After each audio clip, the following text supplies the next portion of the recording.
students, I welcome you to the second part of Chemical Bonding and Molecular Structure chapter from class 11th Chemistry.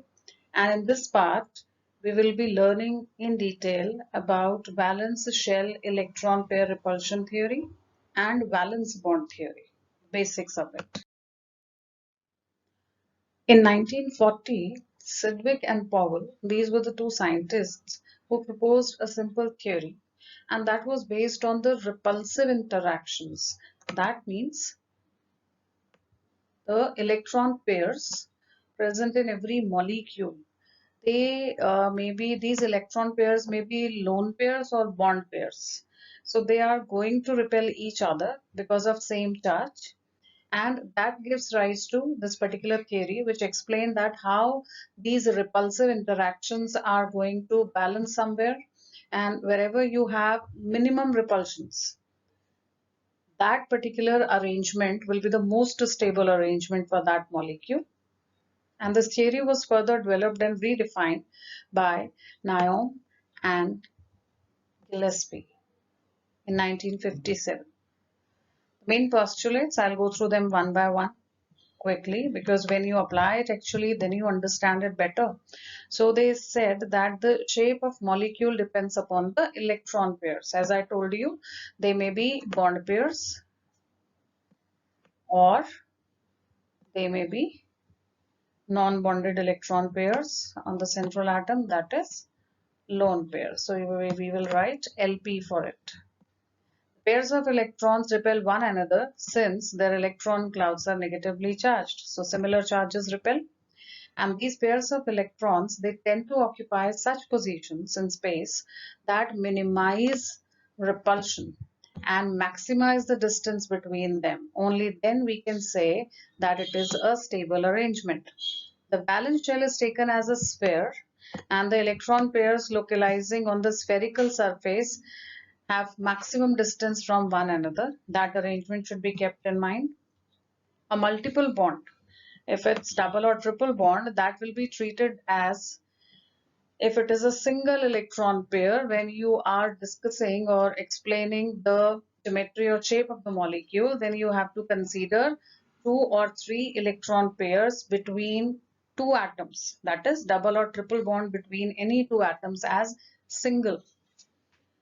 And where 2 or more resonance structures can represent a molecule, the VSEPR theory is applicable to any such structure. You just have to keep in mind that the repulsions are minimum. And the repulsive interactions would be maximum between lone pair and lone pair, because they are free, they are not having any restriction, they are not in a bond, so they have maximum repulsive force. And lone pair bond pair repulsion follows LP repulsion, and the minimum would be bond pair. This is just a comparison, but every type of electron pair is bound to repel the other electron pair. And for the prediction of geometrical shapes of the molecules, we are going to consider VSEPR theory in two parts.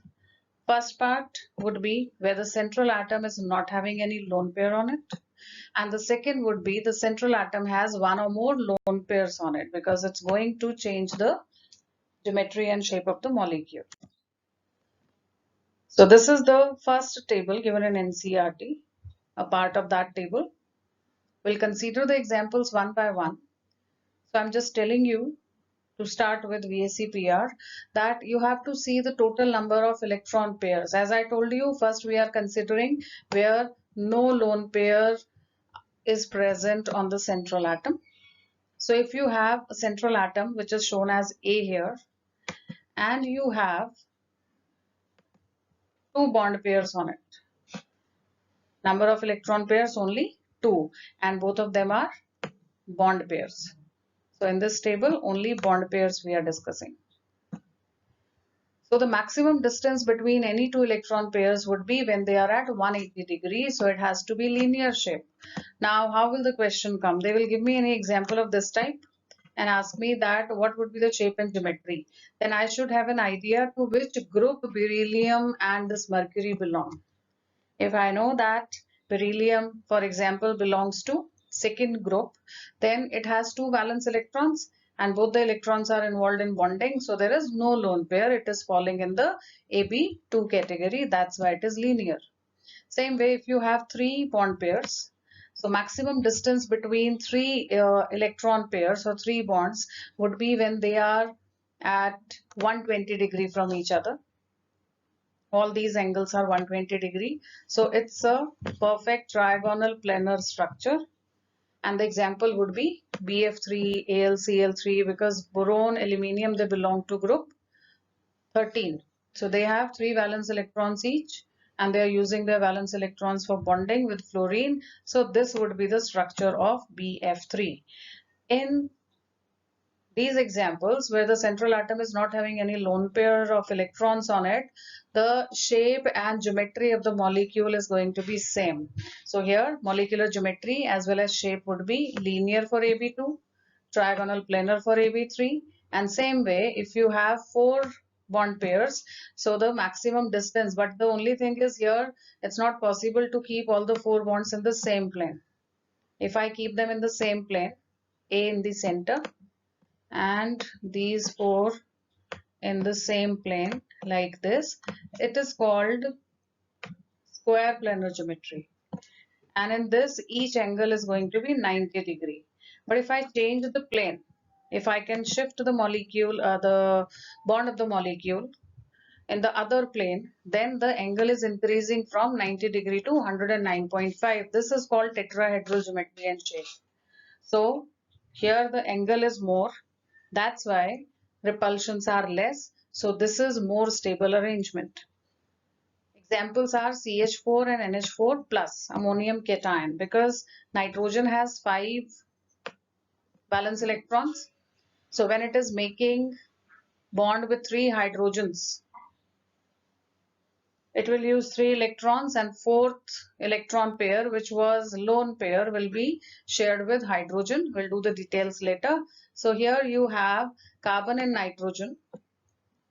They are having 4 bonds each and no lone pair is left on the central atom. In each case, that's why the geometry and shape would be tetrahedral. Let's take up the examples just discussed in the table one by one. The first one was AB2 type.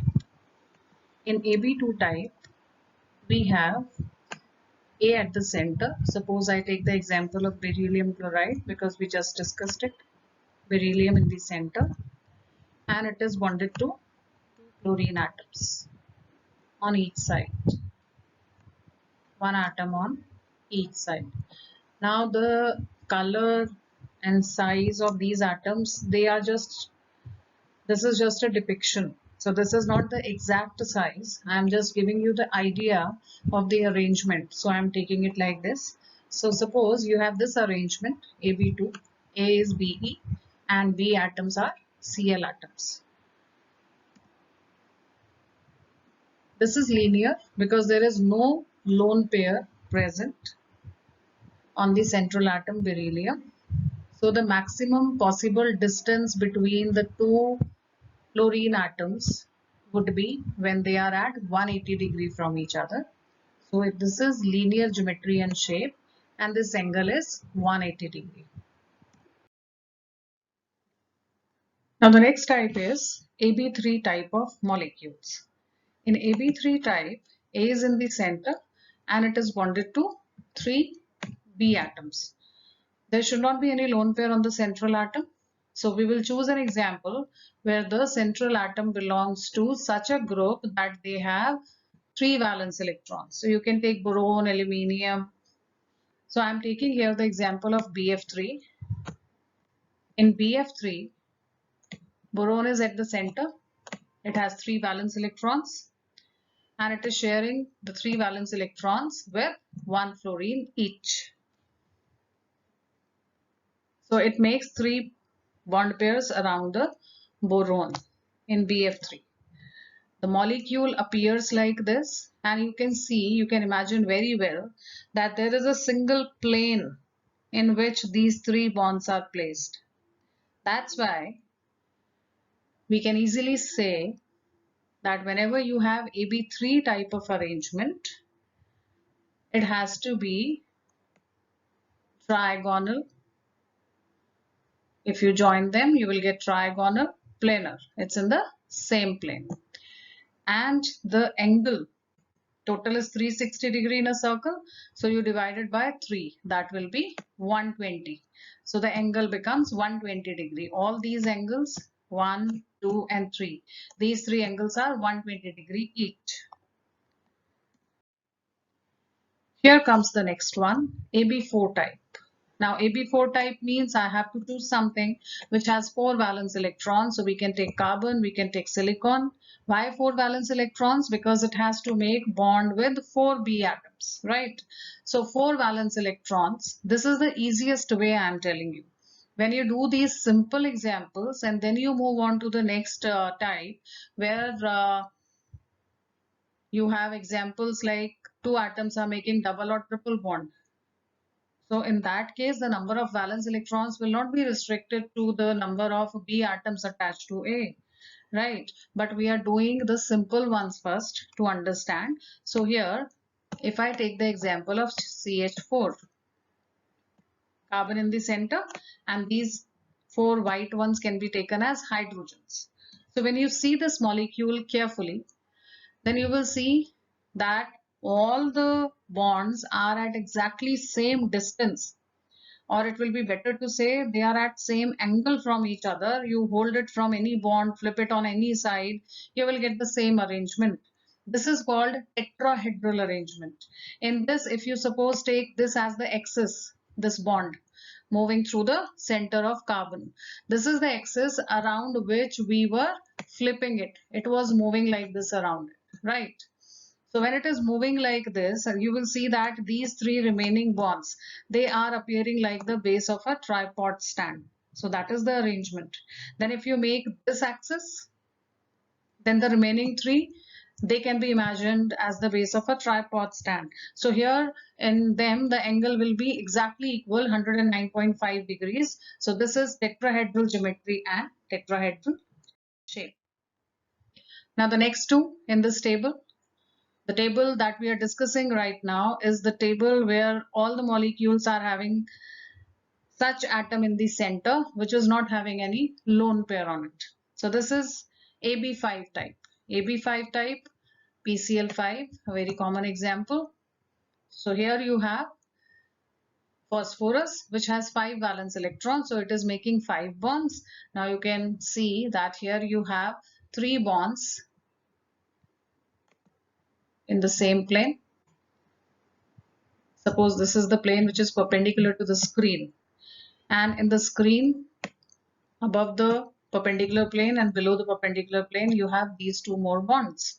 So this is the central one, this is trigonal, and if you join the tip of this line with the B in the trigonal plane, it makes, with all the B atoms in the trigonal plane which is shown perpendicular, then it makes a pyramidal kind of structure. And same way from here, pyramid. So that's why it is called trigonal bipyramidal. Bi means 2. So 2 pyramids are there and the base of the pyramid is a trigonal one. Angles, if you see, if I say that this trigonal plane is perpendicular to the screen on which I am explaining it to you right now. So these this bond which is above the plane and this bond which is below the plane, trigonal plane, they are at 90 degree from the plane, and obviously they are at 180 degree from each other above and below the plane. And the 3 bonds which are shown in the plane, like A, we are calling it trigonal. So you have 1, 2, 3. These 3 are in the same plane. And when I write B here, second, third B, AB5 type we are calling it. So if I join them, it becomes a trigonal plane.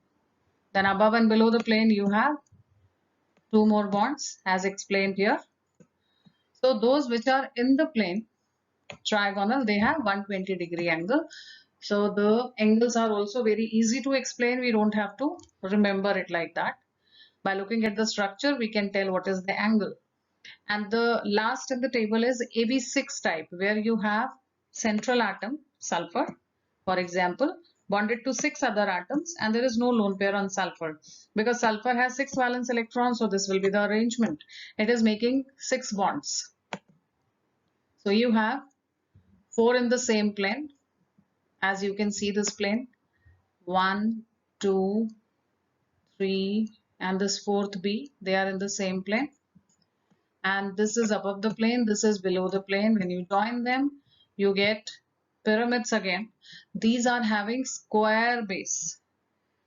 So we call it square bipyramidal, or you can call it octahedral, because by joining, you will be able to get 8 phases.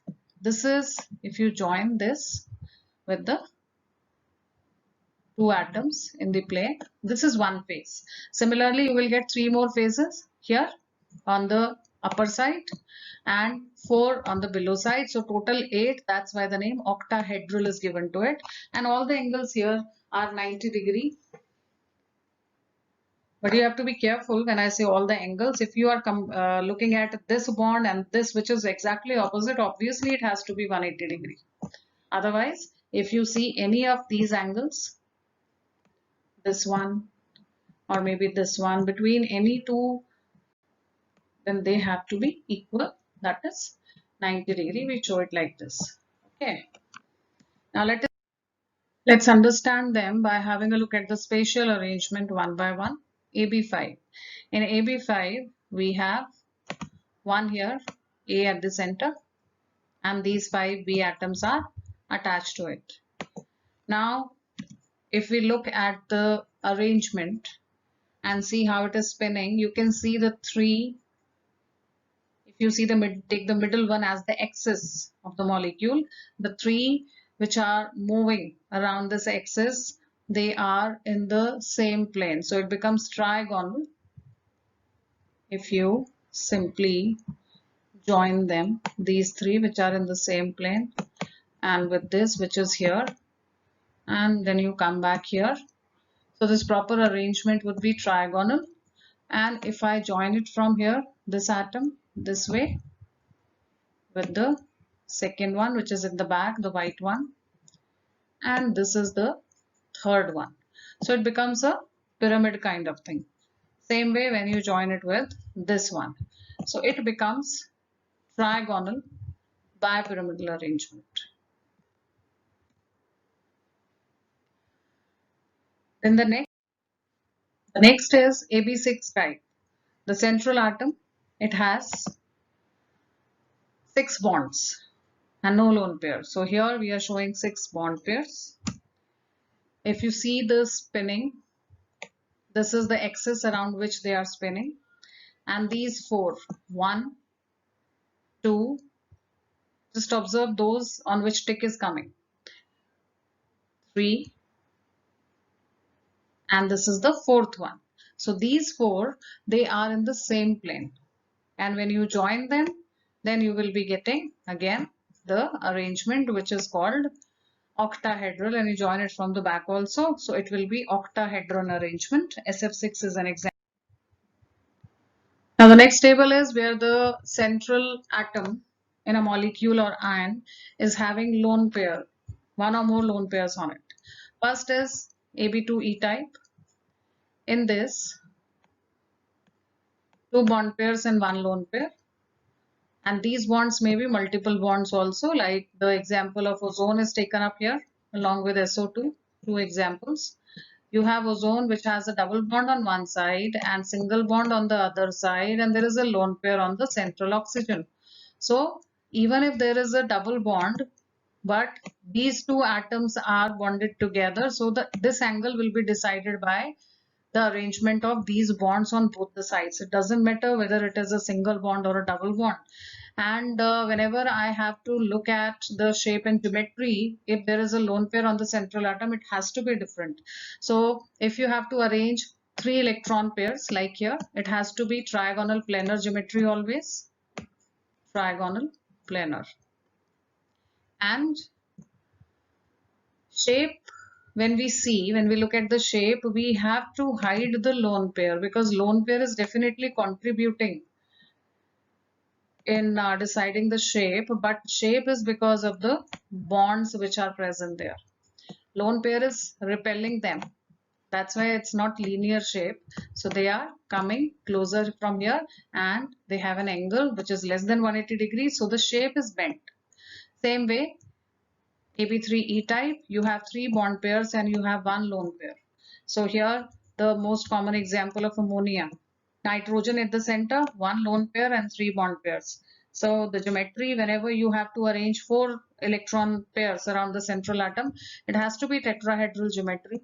Here also you have AB2A2 type. This is also tetrahedral geometry, but shape would differ because here you have only 1 lone pair. So it's like a pyramidal shape. So trigonal pyramidal. And here you have 2 lone pairs. So it will be, the shape here would be bent shape like in case of water. In water, oxygen is in the center. You have 2 lone pairs and 2 bond pairs. Same way, this is AB2E2 type. Yes. Now you have AB4E type, 4 bond pairs and 1 lone pair. 5 electron pairs if I have to arrange around the central atom, it has to be trigonal bipyramidal. And if you just notice that the lone pair is placed in the equatorial position. Equatorial position, I'll explain when we move to the slide where this particular type of molecule is being discussed. So here you have SF4 as an example because sulfur has 6 valence electrons. So 4 are making single bond with 1 fluorine each and the lone pair is here. So shape, if you just hide the lone pair and look at the shape, then it is called seesaw shape. And geometry has to be trigonal bipyramidal only whenever you have 5 total electron pairs. AB2E type, the first one. 2 bond pairs and 1 lone pair. So you take this yellowish one, slightly yellowish, to differentiate from these two as the lone pair, and you take these two as the bond pairs. AB2 type. So this molecule, very easy to understand, that if I hide this lone pair which is on top, the shape is bent. So there is 1 lone pair and there are 2 bond pairs. Again, just to remind you, the bond between A and B may also be a multiple bond. Like SO2 and O3, they have double bonds on one side. Then you have AB3E type, 3 bond pairs, 1 lone pair. Ammonia, an example we just did. So this is the lone pair and the white ones are the 3 atoms which are making bond. So when you see it spinning, you can very well imagine if you hide the lone pair on top, it becomes like a pyramid which has trigonal base. So we call it trigonal pyramidal shape. And geometry has to be tetrahedral because there are 4 electron pairs. The next one is AB2E2 type. Again, you have 4 electron pairs, but 2 are lone pairs and 2 are bond pairs. So see the difference from the previous one. The 2 which are on the upper side, they are lone pairs. They are repelling each other and repelling the bond pairs also. Bond pairs also repel each other. So there is this arrangement which is giving it the perfect stability. They are at maximum distance from each other. So the geometry will remain tetrahedral. Why? Because I have 4 electron pairs, but the shape will be bent. An example was H2O, or maybe H2S also. Then you have AB4E type. In AB4E type, you have 5 electron pairs which are to be arranged. So it has to be like this. One thing we have to be very careful about, that you can show the central atom A and you can take this as the axis. So if this plane you are taking, then this one will be perpendicular to the axis, this plane. This is trigonal bipyramidal. So these angles have to be 120 degree and above and below they are at 90 degree from the plane. And you can show the same axis like this also. A, and then you can, as shown here in the particular diagram, that's why I'm showing it to you like this, that axis is taken like this and the three bonds are shown like this. So you can imagine very well that now this is the trigonal plane which is perpendicular to the axis. So the angle has to be 120 degree. This is better to use because everywhere in any book that you catch hold of, or NCERT, because we follow NCERT thoroughly for our board exams, this is the proper arrangement. But if you observe it from this side, then this arrangement can also be explained very well. The only thing we have to understand here, that lone pair is to be kept at equatorial position. Here, if you're showing it this way, then on any one of these three positions. These three positions which are in the trigonal arrangement, these are called equatorial positions, and those which are on the axis, if I show, they are called axial positions. So axial and equatorial. Now you can see that if I consider this AB, it is at 90 degree from the plane. So more repulsions. If I keep lone pair on axis, it will be repelled by three bonds or lone pair also, if there is one more lone pair somewhere, at 90 degree. So lone pair, because it offers more repulsion, it should always be kept at a place where angle is more. So we are deliberately keeping it at equatorial position so that it gets placement at 90 degree from these two, but at least 120 degree from the others.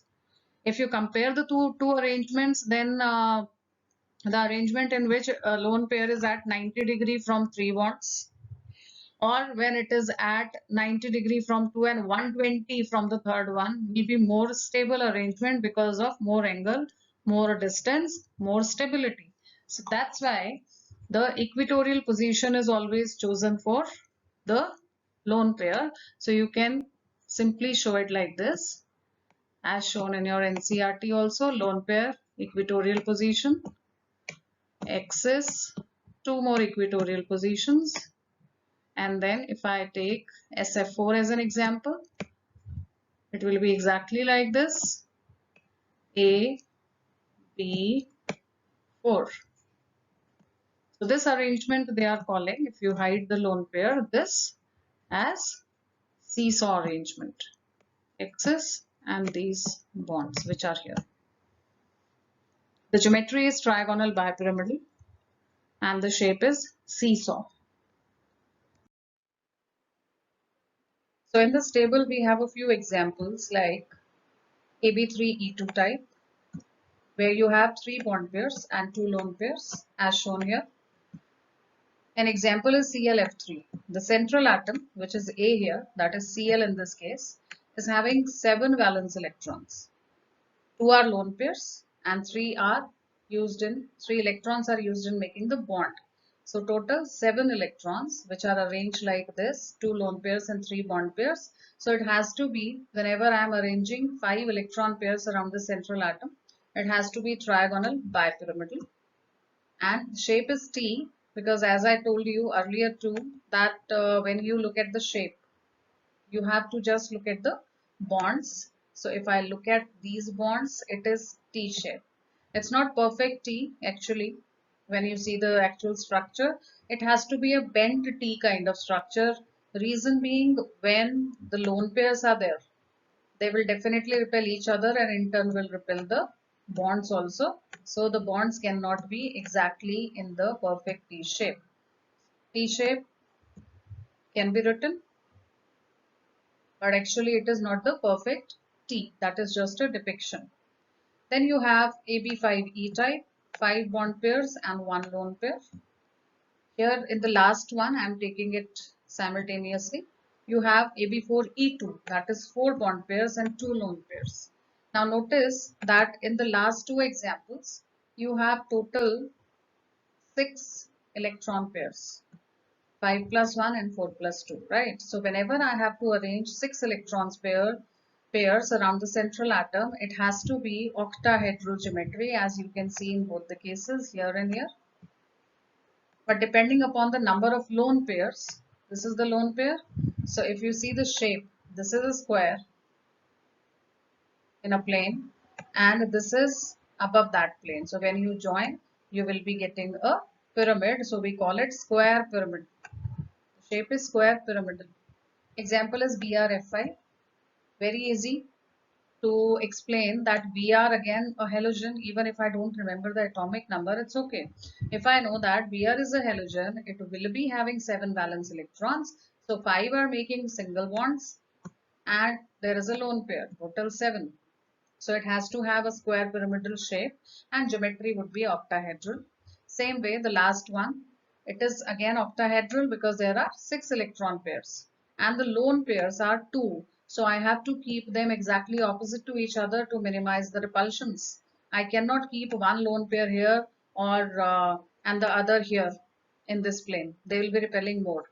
So either I can keep one here and one exactly opposite here, or one here and one here. So the idea is there has to be maximum distance between these lone pairs because they repel the most. So this is the most stable arrangement.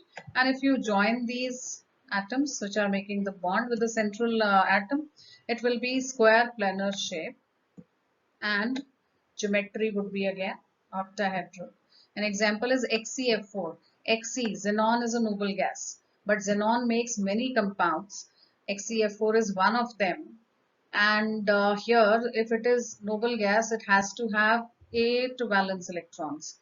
So out of 8 electrons, 4 are being used in making these 4 single bonds, and remaining 4 will be giving you 2 lone pairs.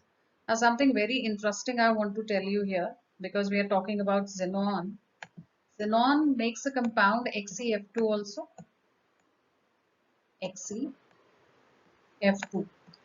Now in XeF2, it will be using just 2 electrons in making 2 single bonds with 1 fluorine each, right? And the remaining 6 electrons would be the lone pairs. So show the 2 bonds above and below the plane on the axis, and 3 lone pairs are to be, this is one more F. 3 lone pairs are to be kept in equatorial position. You know the reason now. Because in equatorial position, they have maximum distance from each other. That's why lone pairs are to be kept here. So the geometry is going to be trigonal bipyramidal only. But shape, you can see very clearly, the shape of XeF2 is linear. In this case, it doesn't matter where you are keeping the lone pairs. The only thing you have to keep in mind is they have to be exactly opposite to each other. Okay. So next is, now we have this structure which will tell you very clearly what is AB5E type of molecule, which we just discussed in the previous table.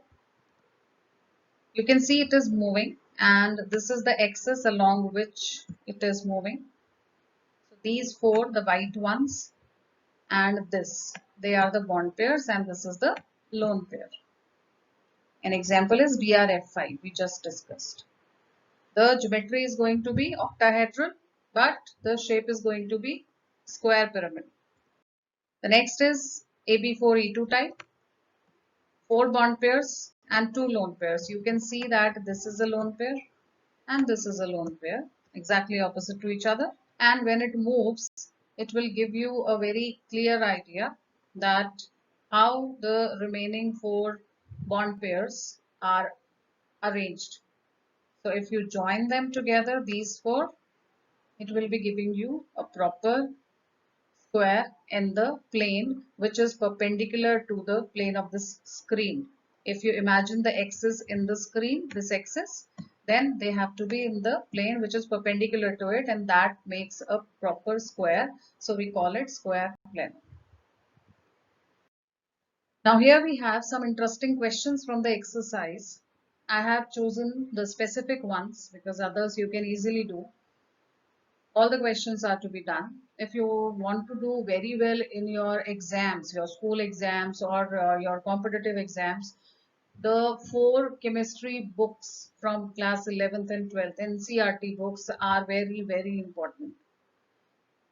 They are written very well, very good questions are there. So do not leave any solved example or in text question or exercise question. So here I am discussing a few quickly. BSc PR theory we have done in this presentation. So here I'll take up a few examples from 4.7. Suppose I have to explain BeCl2 using BSc PR. So Be, I know it belongs to a group where there are two valence electrons. So Be has one valence electron here, one here. It is sharing them with one chlorine each on both the sides. Now it is Ab2 type. How? The central atom is not having any lone pair on it. I just have to know the valence electrons. For that, I should have some knowledge about the placement of them in the periodic table. Atomic number is not required. If you don't remember, it's okay. You just have to know the valence electrons. And this is clearly showing it is Ab2 type. So it has to be the linear geometry and linear shape. BCl3, boron belongs to group 13. So there are three valence electrons and it is making three bonds. So it is Ab3 type. It has to be trigonal planar. Let us see silicon tetrachloride. Si belongs to group 14 where carbon is there. Carbon silicon. They are placed like this in the group. So silicon has four valence electrons and it is making four bonds. So it is again Ab4 type. I hope now you can predict what is the shape and what is the geometry. If there is no lone pair on the central atom, the shape and geometry are same. So it has to be, in this case, tetrahedral. Arsenic, AsF5. Arsenic has 5 valence electrons. So it will be making simple Ab5 types. So it has to be trigonal bipyramidal. H2S, see the central atom, sulfur. Sulfur is in the group of oxygen, oxygen then sulfur. So it has 6 valence electrons. You can see it is making two bonds with one hydrogen this side and the other hydrogen this side. So out of 6 valence electrons, how many are left? 4. So those 4 will be making two lone pairs.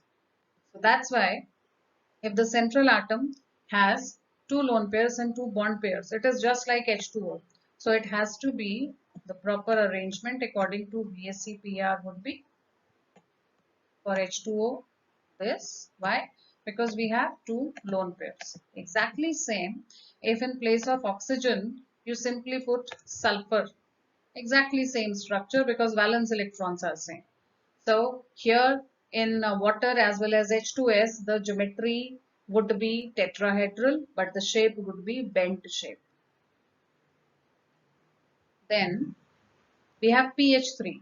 Phosphorus has 5 valence electrons. It belongs to group 15. So it is making 3 single bonds, 3 hydrogens I can see, and 1 lone pair would be there. So total 4 electron pairs, 1 lone pair, and there are 3 bond pairs. So it is Ab3E types. Ammonia is also Ab3E type. So you know the geometry is tetrahedral, but the shape is pyramid. Now, let us see the next one. 4.8. The question says that although geometry of ammonia and water molecules are distorted tetrahedral. Why should it be distorted word here? Because the tetrahedral is the compound like this Ab4 or CH4 as I have explained here. Ab4 type. It may be CCl4, CH4, it may be SiCl4. They have Ab4 type of structure that means perfect tetrahedron. All the 4 bonds are equal. But in ammonia and water, you have one lone pair in ammonia on nitrogen and you have two lone pairs as you can see here in case of water on oxygen. So that's why because lone pair repel more, they will repel each other. If you have water molecule, I'll just draw it again quickly here for clarity, right?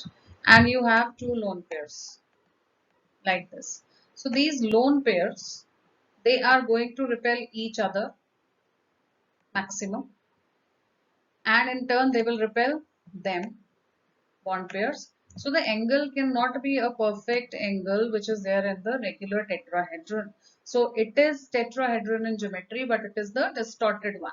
Same way in ammonia you have like in PH3 which I had just drawn, you had there also a lone pair and 3 bonds. Here also you have the same thing.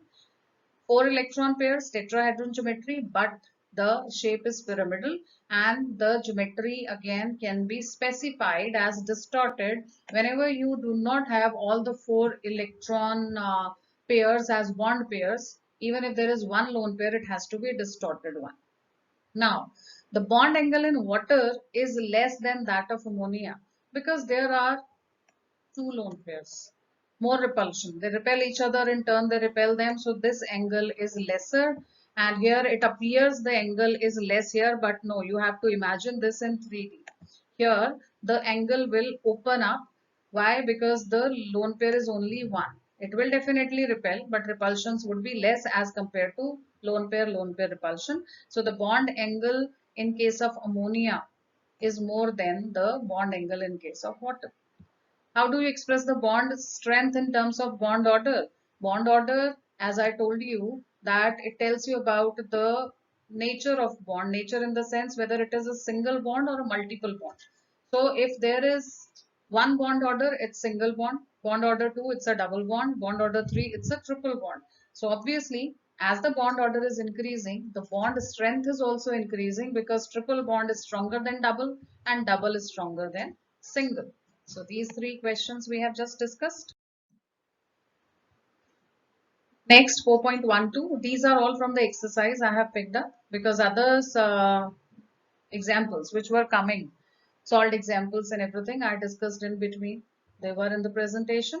So this question is saying that there are two structures of H3PO3 which are shown here. They are not saying they are correct. They are asking you something related to these structures. That can these two be taken as canonical forms? Canonical means resonance related structures, resonating structures. So of the resonance hybrid which is representing H3PO3, if not, give reason. Now see carefully, H3PO3, in this structure I can see hydrogen attached to oxygen with a single bond. Here I can see hydrogen attached to phosphorus with a single bond. So they cannot be taken as the canonical forms. Reason being, in the canonical forms only the pi electron density keeps on shifting. The position of atoms does not change. I'll give you an example quickly here. If you draw ozone, double bond on this side, single bond on this side. So I can shift this double bond here. I can show the double bond this side and single bond here. But I cannot shift the atoms. Here it may not be very clear because all the atoms are oxygen. Let us take one more. If I have carbonate, I have one with the double bond and two oxygens which are having the negative charge on them because carbonate is having two negative charges. So you have a single bond here, right? Now here I can shift this double bond here or here. The idea is you have to show one double bond and two single bonds. That is the structure. But I cannot change the position of carbon or oxygens. I cannot put oxygen in the middle and carbon somewhere in the periphery. That would be wrong. So these cannot be taken as canonical forms because you can see the position of hydrogen is changing. Next is the skeletal structure of CH3COH is given here. But some of the bonds are shown incorrectly. So I hope everyone must have noticed by now that here hydrogen is making a double bond, which is impossible. So the structure has to be, you should have a double bond here. When you draw the Lewis dot structure, you can easily reach this structure. And here it has to be a single bond. That's the mistake. Apart from tetrahedral geometry, another possible geometry for CH4 is square planar with 4 hydrogen atoms at the corner. They are saying that CH4. These are the 4 corners of a square. That's why we call it a square planar geometry. So it is being said that we can have this arrangement, and here the angles are going to be 90 degrees. With 4 H atoms at the corner of the square, which I have just drawn, and the carbon in the center, then why CH4 is not square planar? Because according to VSEPR theory, every electron pair, whether it is bond pair or lone pair, is going to repel. Okay, it will repel the other electron pairs. So here. To minimize the repulsions, what we do, we arrange them, or we explain the arrangement, that why there is tetrahedral structure for CH4 and not square planar, because in tetrahedral, just by changing the plane I mean to say that suppose these are in the plane of this screen. So this is in front towards us, this is behind this plane. Okay, so because this is giving more stability to the structure by changing the angle from 90° here to 109.5° here. More angle means less repulsions and more stability. That's why the structure is this and not square planar.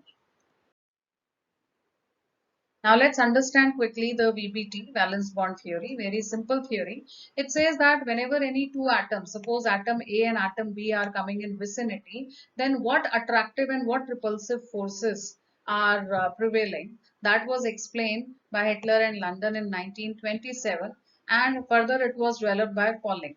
So the theory says that the positive charge, the nucleus of atom B will attract the electrons. As you can see, these ones are attractive forces.